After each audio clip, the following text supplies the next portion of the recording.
Athura was a geographical area within the Persian Achaemenid Empire held by the last nobility of Ashur, known as Athura or Aturia. During the period of 539 BC to 330 BC as a military protectorate state of Persia under the rule of Cyrus the Great. Although sometimes regarded as a satrapy, Achaemenid royal inscriptions list it as a dahu, a concept generally interpreted as meaning either a group of people or both a country and its people, without any administrative implication. It mostly incorporated the original Assyrian kingdom, corresponding with modern northern Iraq in the upper Tigris, the middle and upper Euphrates, modern-day northeastern Syria and part of southeast Anatolia. The Neo-Assyrian Empire collapsed after a period of violent civil wars, followed by an invasion by a coalition of some of its former subject peoples, the Iranian peoples, Babylonians, Scythians, and Cimmerians in the late 7th century BC, culminating in the Battle of Nineveh, and Assyria had fallen completely by 605 BC. Between 605 and 559 BC, Assyria was divided between the Median Empire to the east and the Neo-Babylonian Empire to the west. Both parts were subsumed into the Achaemenid Empire in 539 BC, and it has been argued that they constituted the satrapies of Media and Athura, respectively. In Herodotus' account, the 9th tributary district comprised Babylonia and the rest of Assyria, and excluded Ebernari. Despite a few rebellions, Assyria functioned as an important part of the Achaemenid Empire. The Assyrian people were given the right to govern themselves throughout Achaemenid rule, and the Assyrian language was used diplomatically by the Persians. Known for their combat skills, Assyrian soldiers constituted the main heavy infantry of the Achaemenid Empire's military. Due to the major destruction of Assyria during the fall of its empire, some early scholars described the area as an uninhabited wasteland. Other Assyriologists, however, such as John Curtis and Simo Parpola, have strongly disputed this claim, citing how Assyria would eventually become one of the wealthiest regions among the Achaemenid Empire. This wealth was due to the land's great prosperity for agriculture that the Persians used effectively for almost 200 years. In contrast to the policy of the Assyrian Empire, the Achaemenid Persians did not intervene in the internal affairs of their ruling satrapies as long as they continued the flow of tribute and taxes. Back to Persia. Fall of the Assyrian Empire. Between the mid-14th centuries and late 11th century BC, and again between the late 10th and late 7th centuries BC, the respective Middle Assyrian Empire and Neo-Assyrian Empire dominated the Middle East militarily, culturally, economically and politically, and the Persians and their neighbors the Medes, Parthians, Elamites and Manians were vassals of Assyria and paid tribute. In the late 7th century BC, however, the Assyrian Empire descended into a period of civil war in 626 BC, which drastically weakened it, and eventually led to a number of its former subject peoples, the Babylonians, Chaldeans, Medes, Persians, Scythians and Cimmerians, forming an alliance and attacking the civil war-ridden Assyrians in 616 BC. The Battle of Nineveh in 612 BC eventually left Assyria destroyed for years to come.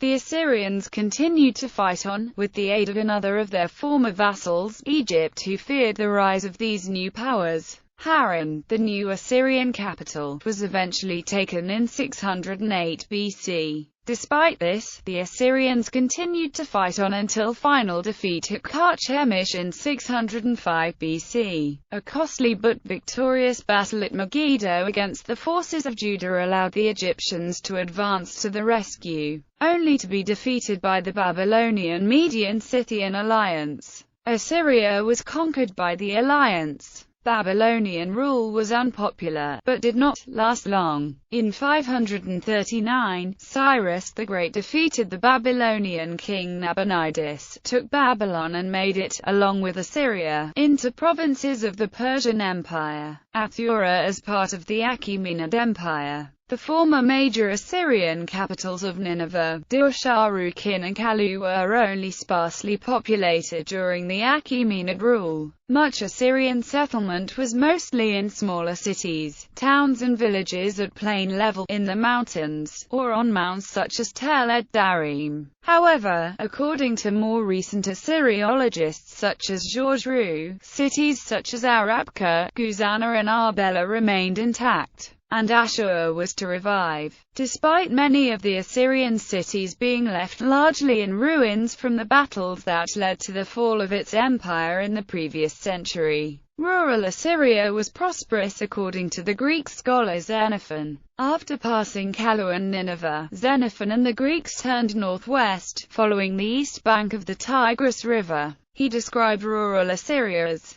the testimony is an example of the rich agricultural resources of Assyria's region and the existence of a satrap's palace. It is not known exactly where this palace was located, but layards suggest it may have been near Zakko. An inscription found in Egypt written by Arsames describes Assyrian cities whom obtained administrative centers within Achaemenid rule. Lair, Assyrian Lahiru, by the Diyala Valley. Arzuhina, Tel Chemchemel, 40 kilometers east of Kirkuk.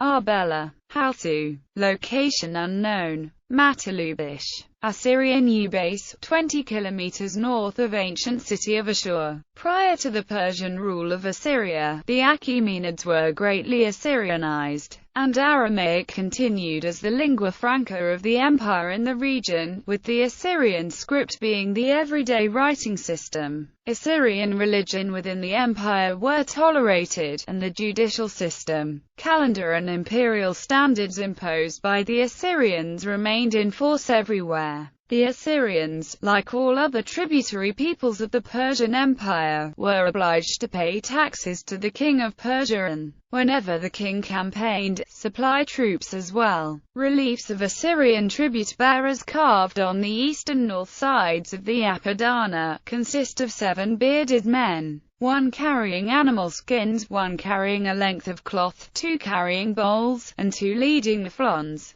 Rise of Aramaic. The Assyrian Empire resorted to a policy of deporting troublesome conquered peoples into the lands of Mesopotamia. While this allowed some integration, it may have also led to the various rebellions within the empire in the 7th century. By the 6th century, the indigenous and originally Akkadian-speaking Semites of Assyria and Babylonia spoke Akkadian-infused dialects of Eastern Aramaic, which still survive among the Assyrian people to this day. Consequently, during the Persian rule of Assyria, Aramaic gradually became the main language spoken by the Assyrians. Even before the empire fell, the Assyrians had made the language the lingua franca of its empire, and many could speak Aramaic, and the ruling elite of Assyria needed to have been bilingual, capable of speaking both Akkadian and Aramaic. The conquest of Assyria and the violent destruction of the cities meant that many of these bilingual skilled individuals died with their language, and the Aramaic script was incorporated into the Assyrian culture by around the late 6th century BC. Following the Achaemenid conquest of Assyria under Darius I,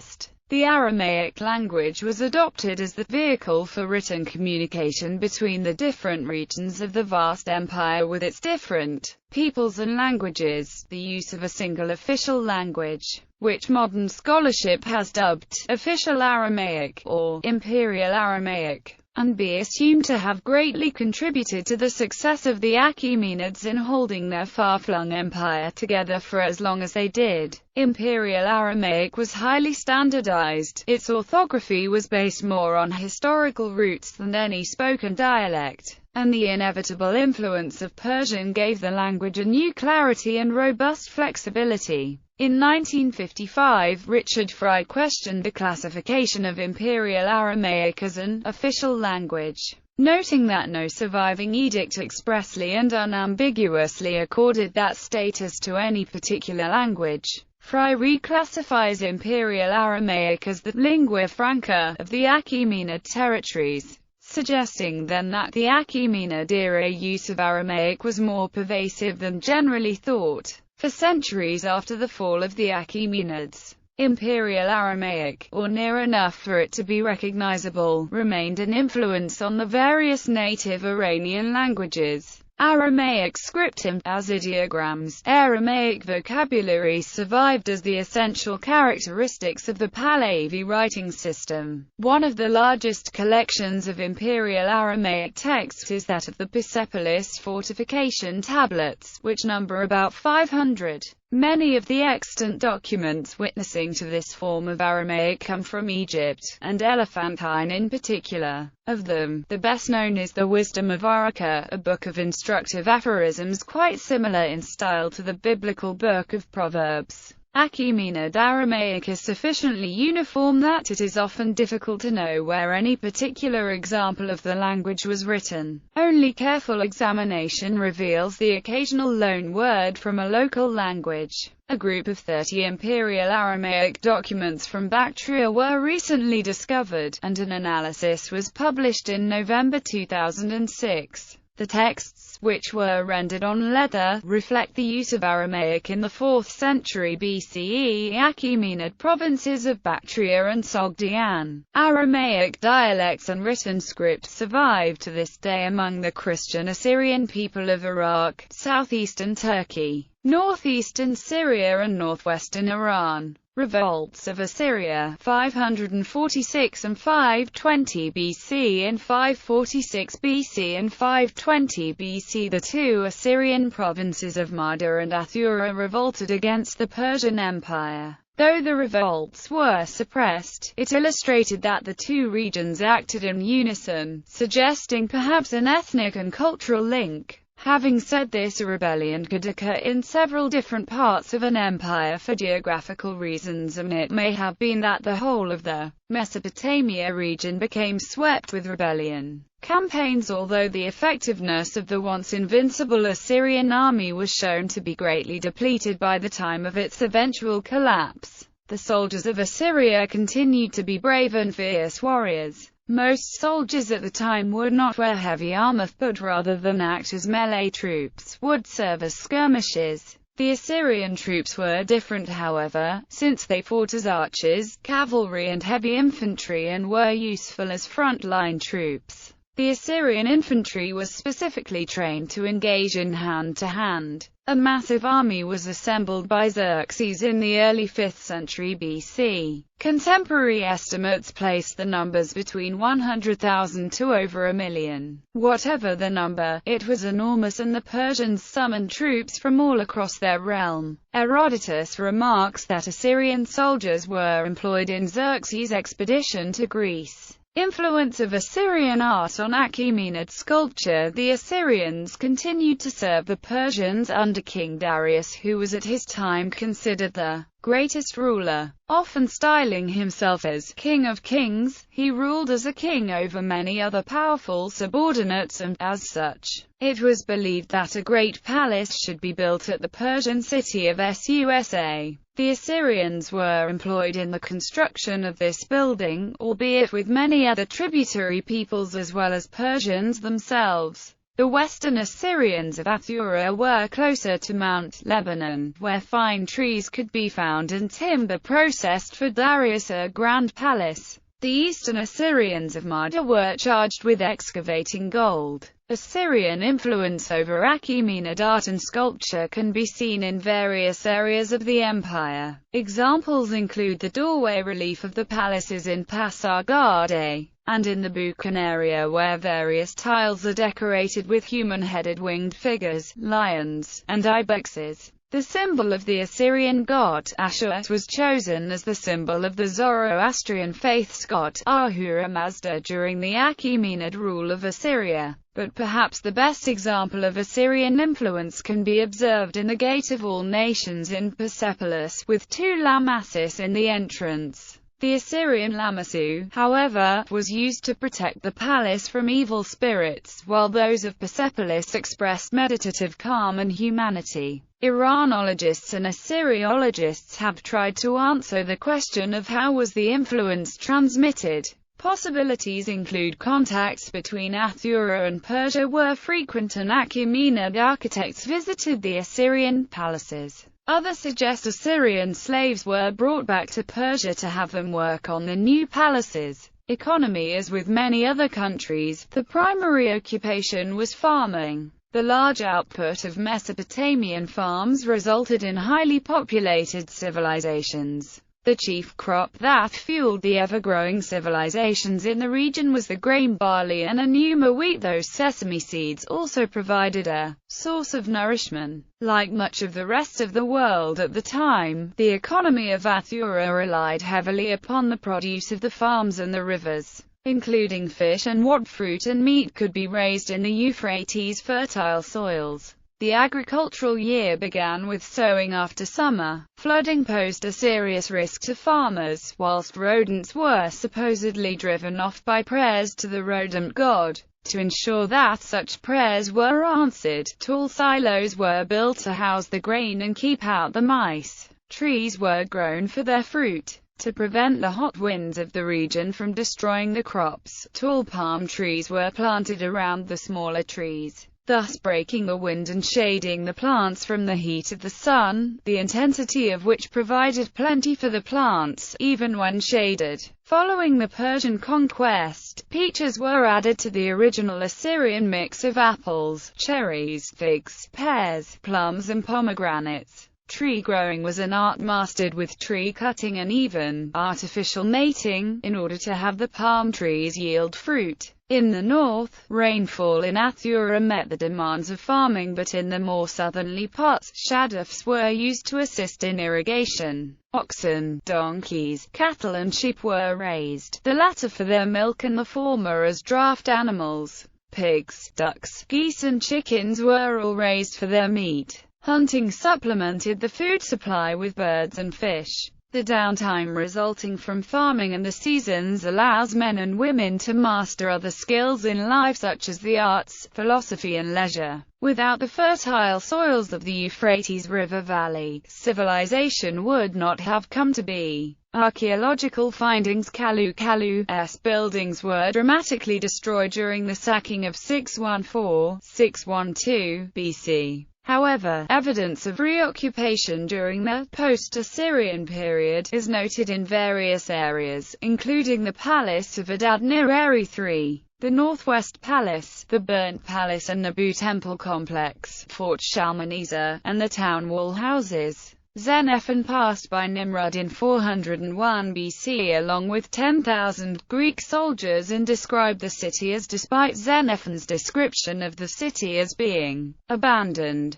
Archaeological evidence seems to show that there was some Achaemenid period occupation. Phase 3 or H in the Nabu Temple Complex and Burnt Palace is described as Achaemenid occupation. They include traces of kilns on the south side of room 47 in the Burnt Palace, together with red glass ingots and slag, which after a radiocarbon analysis yielded a date of 425 plus or minus 50 BC. In the Nabu Temple, a pipe lamp and a group of 7 pottery vessels are considered to be ascribed to the Achaemenid period. There was also some Achaemenid occupation. In the Southeast Palace, a deep-footed bowl, a hemispherical bowl, and 3 pottery vessels. Also in the Southeast Palace were 2 Eye of Horus amulets, often regarded as hallmarks of Achaemenid period material culture. Another Eye of Horus amulet has been found in the town hall houses.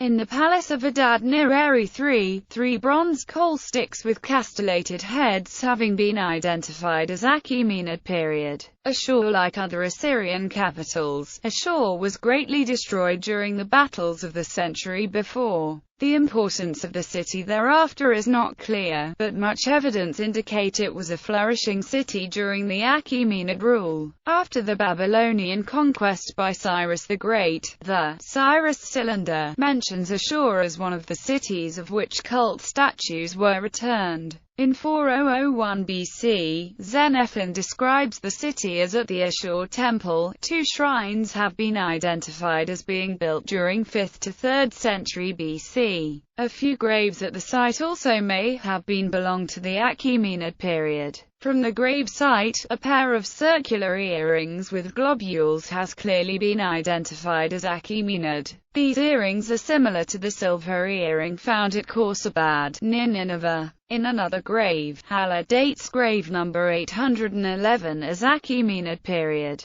The grave contained 3 bodies, a stamp seal showing the goddess Ishtar standing on the back of a lion. This might indicate that Asurism was still being practiced within the Assyrian population during the Achaemenid rule. Other objects from the grave 811 include a bronze fibula, another earring, but gold rather than the earlier described silver, different kinds of beads of silver, agate, frit and glass, and alabastron, a bowl made of copper, and 2 pottery bottles. It is not clear, however, if all the items are Achaemenid in date. Tel Ed-Daim to the northeast of Kirkuk, the site of Tel Ed-Daim shows significant evidence of Achaemenid rule. A small fortified palace includes a bronze wall plaques, a bronze snaffle bit of a type well known from Achaemenid contexts at Persepolis, coal tubes with ribbed decoration tapering, and pottery. The pottery in the palace shows similarities with the pottery from Nimrud that has been identified as Achaemenid. Eski Mosul Dam Salvage Project. In Eski Mosul Dam Salvage Project, a few items have been identified as Achaemenid period.